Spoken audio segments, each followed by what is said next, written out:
Now, let's pretend that humanity faces a huge threat from outer space. So we'll imagine that a giant planet-eating octopus comes to our solar system to eat Venus, Mars, Earth, Jupiter, and other planets, except Saturn.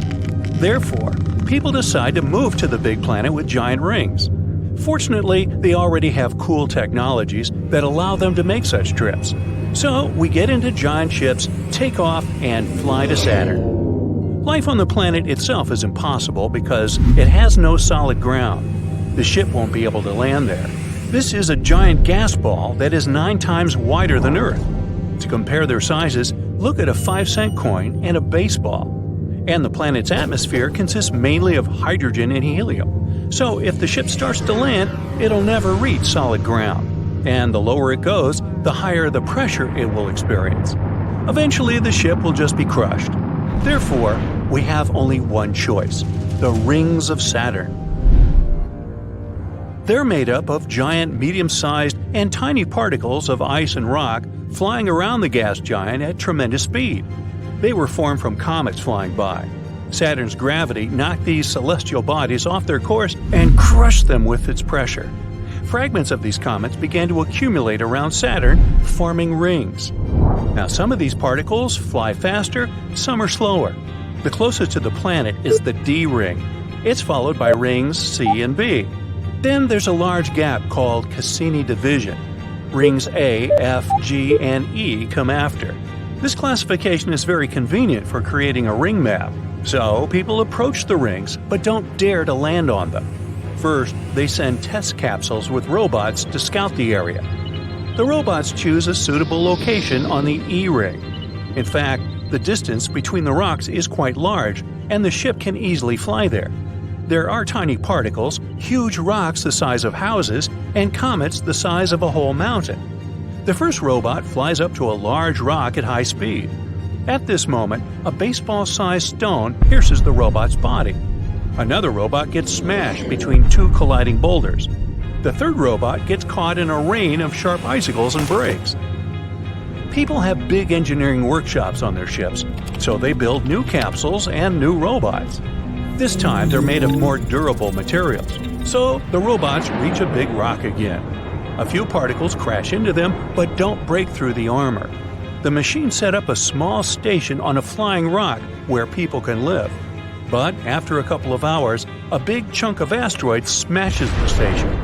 Well, seems like we need another strategy. Giant ships scan the entire area of the E-ring and calculate the trajectories of billions of stones. After lengthy calculations, people finally find the perfect places in the middle of this chaos that will stay intact for a long time. They land on these large rocks in their capsules and begin to settle down. They build stations and small houses and install powerful batteries on them.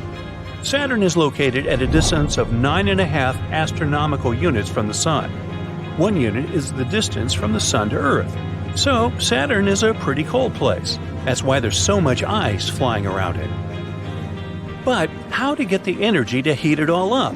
There's too little of it on large ships. Besides, solar panels are ineffective here because of the great distance from the Sun. Therefore, scientists create a way to generate kinetic energy from flying stones. It's like a windmill. When the wind drives the fans, these movements are converted into energy. So engineers build panels that collect power from the moving stones. But it doesn't slow the speed of rocks down because Saturn's gravity continues to move them. Thus, people receive a source of almost limitless energy. Some space stations have plants and trees that produce oxygen through photosynthesis. Only instead of sunlight, they get energy from ultraviolet. Then people fill large tanks with oxygen and carry them to their homes. People begin to occupy the adjacent rings. You don't need a lot of fuel to get from one place to another. You can land on a rock, calculate its route, and wait for it to bring you to the needed point. Then you can move to another one, and so on until you reach your destination. More and more people leave their ships and move to the rings. It seems that life is getting better, but then psychological problems begin.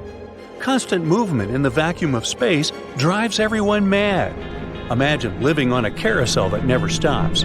You can't walk to the store whenever you want because it always flies away. No one can go out for a walk, even in a spacesuit, because there's a chance to come across a rock flying at high speed. You can't plan anything because, at the moment, your plans can be ruined by a giant piece of ice. Computers don't help either.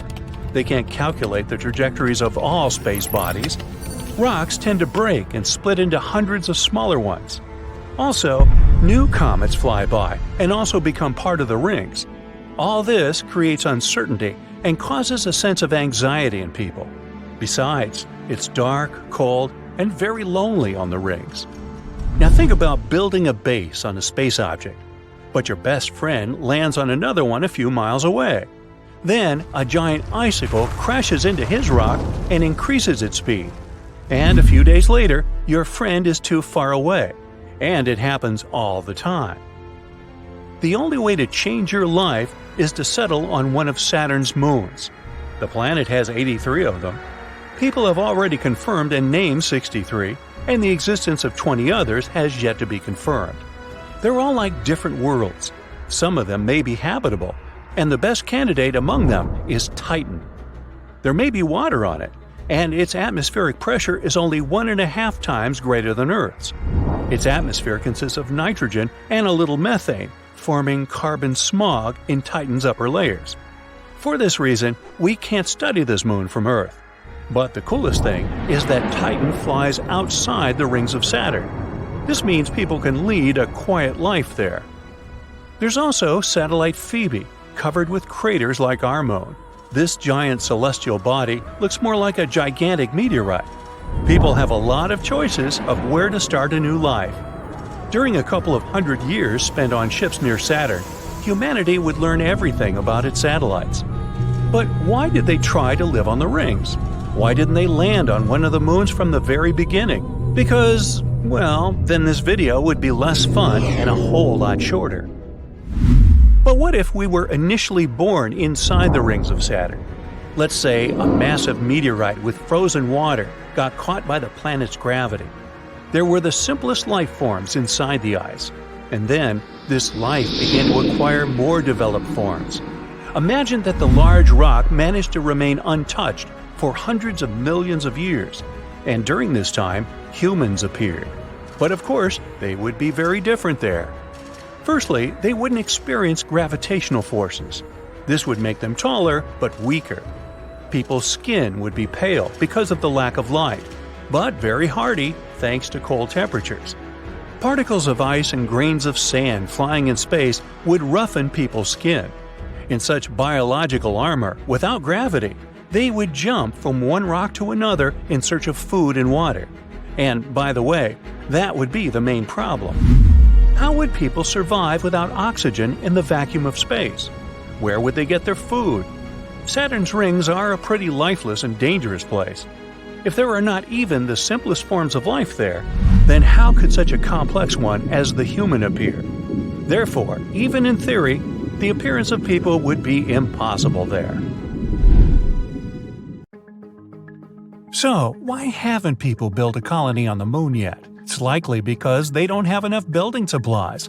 There are no hardware stores there. The only way out would be to deliver materials from Earth.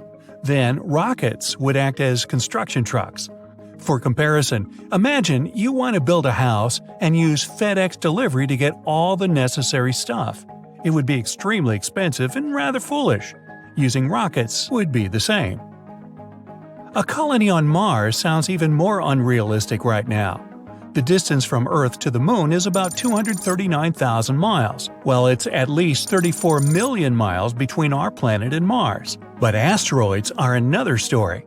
They're rocky objects orbiting the Sun like planets, but they're much smaller, from 30 feet to 300 miles across.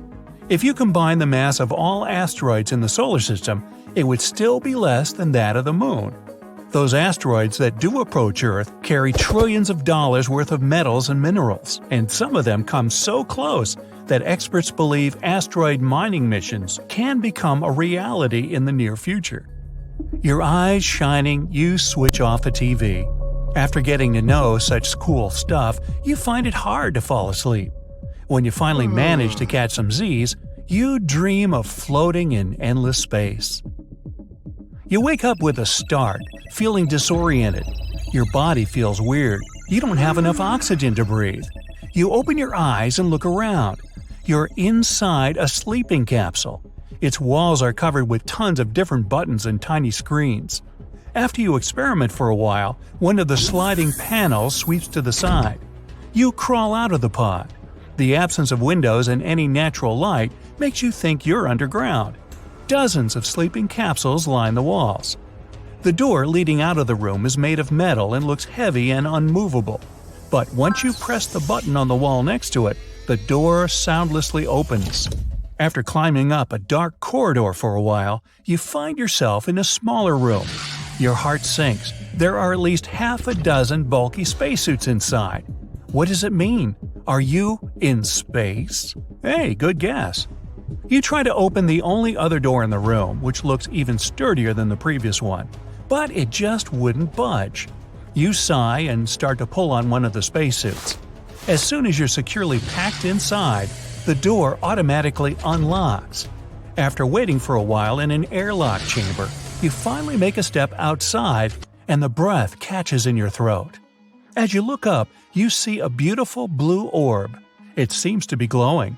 Startled, you realize it's Earth and you're quite close to it. Are you standing on the moon's surface? Unlikely. This space body is way smaller, and its surface doesn't look like the surface of our planet's natural satellite. It has an irregular shape and is heavily cratered and pitted. Over your head, several miles above the surface, you spot a sizable boulder. Then, an asteroid. If so, then the rock suspended in the air is a companion moon. Judging from how close our planet is, it must be a near-Earth asteroid or maybe even an Earth crosser. Those are asteroids that cross our planet's orbit. Astronomers know about more than 10,000 of such space bodies. Almost 1,500 of them can be considered potentially hazardous to Earth. You feel proud of yourself for remembering so much info from yesterday's show. Suddenly, you realize that your spacesuit isn't attached to anything. And still, you aren't floating over the surface or slowly drifting away into open space. The asteroid must have artificial gravity. Otherwise, its own gravity would be too weak to prevent you from flying away. Come to think of it, creating a gravitational field makes sense. Without it, the colonists would have problems with coordination, balance, orientation in space. They would also constantly feel seasick. Blah. Plus, their bones will lose minerals and get 1% less dense each month. The next moment, the reason why you woke up deep underground dawns on you. The people living on this asteroid must have hollowed it out. Now, they're living inside. They also have made it rotate. The force that's created when a body rotates around its axis, called the centrifugal force, simulates Earth's gravity. Your suit provides necessary protection against cold and radiation. The temperature on the surface of an asteroid can be from -100 to -150 degrees. Without some heat source, you wouldn't survive for long. When you're on Earth, the planet's strong magnetic field and atmosphere protect you from solar flares and cosmic radiation. But asteroids don't have such a defense mechanism. It must be another reason why colonists live under the surface. Burrowing at least 300 feet deep inside the asteroid is enough to shield the colonists from radiation. Just then, a question pops up in your mind. What are you doing here? As if on cue, you notice a human-shaped figure appear nearby. From the way they gesture, you figure out they must be furious. Suddenly, your helmet radio switches on. Through the background noise, you hear, "What are you doing there? We don't have time to waste. Get down to work now." Work? What kind of work can it be? Oh, the colony must house asteroid miners. Astronomers think asteroids might be the material left after the solar system was formed, or they might be planetary debris. Planets often fall into pieces after getting in space accidents, for example, collisions with other celestial bodies. Even without visiting asteroids, scientists know what they're made of. They use a special technique. It helps to figure out what minerals or metals an asteroid consists of by analyzing the light reflected off its surface. Some asteroids might contain not only iron, magnesium, and nickel, but also oxygen, water, gold, and platinum. The asteroid you're standing on is likely to be one of those containing water. Without it, the colony wouldn't survive. Plus, the people working here likely break this water down into oxygen and hydrogen. That's how they produce fuel that makes all their machines and mechanisms work, and the oxygen is used for breathing. Let's say people mined all the asteroids in the asteroid belt between Jupiter and Mars. Then each person on Earth would get almost $100 billion. That's how much cool stuff these space bodies have. An asteroid with a diameter of less than a mile would weigh about 2 billion tons. This weight would include 30 million tons of nickel, more than 1 million tons of cobalt, and at least 7,500 tons of platinum. Such an amount of platinum alone would cost billions of dollars. And now, imagine how many asteroids like that travel across the solar system. Anyway, you can't procrastinate any longer. After all, you're here to do some mining. While you're shuffling in the direction where the angry man disappeared, you pay attention to the details. The machinery you spot looks to be solar-powered.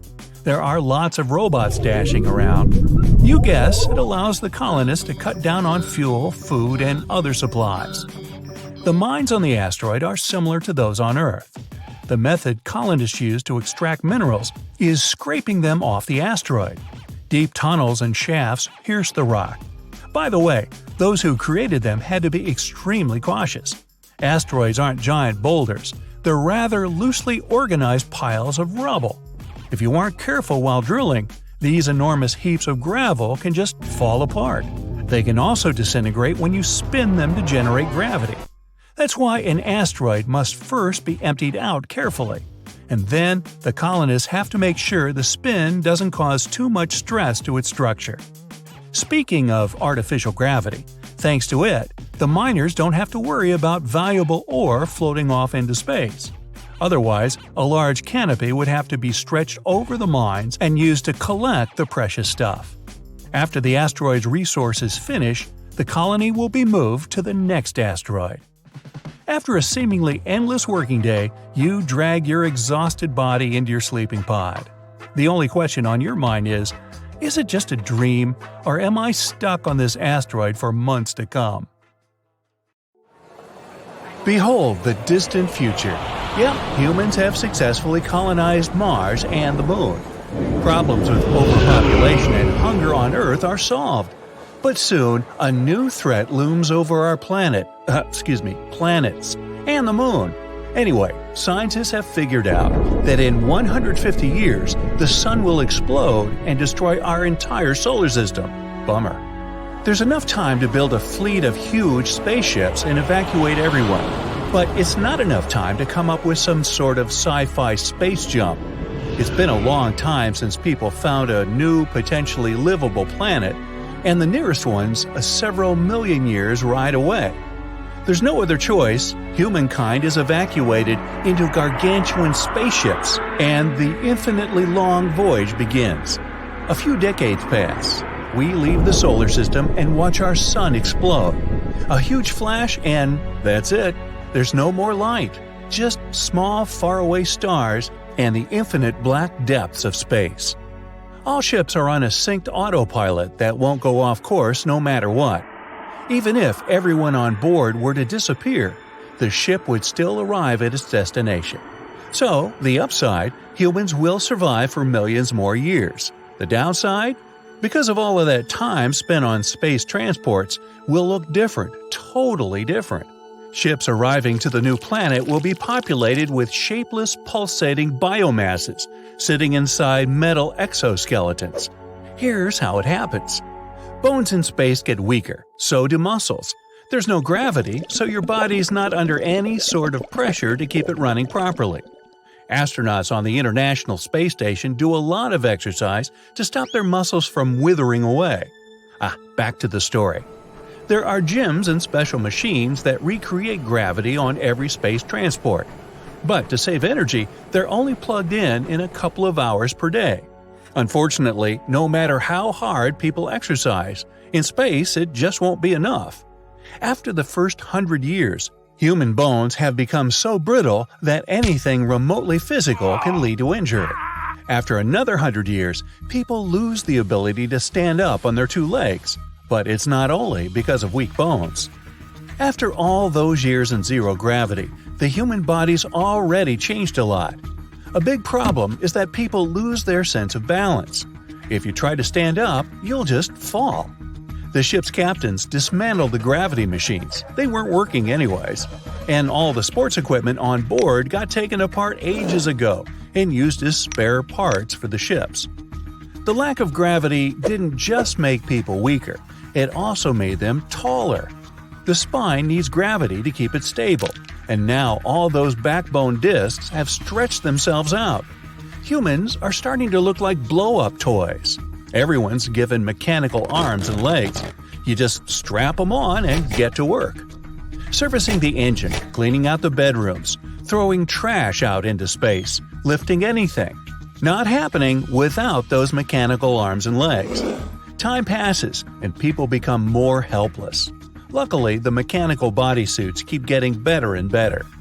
Since the sun collapsed in on itself, human eyes have been having a hard time. Inside the ships, the sun is replaced by special artificial light that also gives off vitamin D. Since there's way less light overall, people's pupils become wider. Then, after a few more centuries, their vision really starts going downhill. But this problem is solved by technology. Artificial lenses magnify light and keep humans from going completely blind. The ships get disinfected every single day. That stops bacteria and microbes from multiplying. But it also means that the human immune system doesn't have to fight off any diseases. Pretty soon, humans can't defend themselves against anything. Even a mild cold could be seriously harmful. It's fine for now. There are no germs or anything on board. But what's going to happen later on down the road? On the ship, millions of plants grow in special greenhouses with water and ultraviolet light. The plants produce oxygen and spread it through the entire ship. Of course, it's not enough oxygen to satisfy millions, but it helps people remember the planet they left behind. After centuries of living on spaceships, humans have adapted to the new conditions and almost stopped breathing. Lungs have disappeared almost completely, and humans are starting to develop other ways of getting oxygen. From water, from liquid oxygen tanks, we're becoming a totally new species. But it's not all bad. Genetic engineering is developing every year. Full-fledged life support suits are created. They help with movement, strength, speed, vision, hearing, even speech. People's voices get so weak they can only speak in whispers. Luckily, the suits have built-in microphones and speakers. There's no food anymore, just specially created liquids. After all that time in space, the human stomach can't digest anything anyway. Fancy a handful of peanuts or a small cracker? Forget it! In the beginning, the special space food had loads of flavor. But over time, people sort of forgot what things were supposed to taste like. Eventually, they stopped adding in flavorings, and because of this new tasteless food, tongue receptors stopped working. Soon, people lost all sense of taste. For some people, this life seems unbearable, but they have a choice. They can just slide on into a cryogenic capsule for millions of years. Then it's just a matter of a quick defrost when the ships finally arrive. But it's seriously risky to be frozen for such a long time.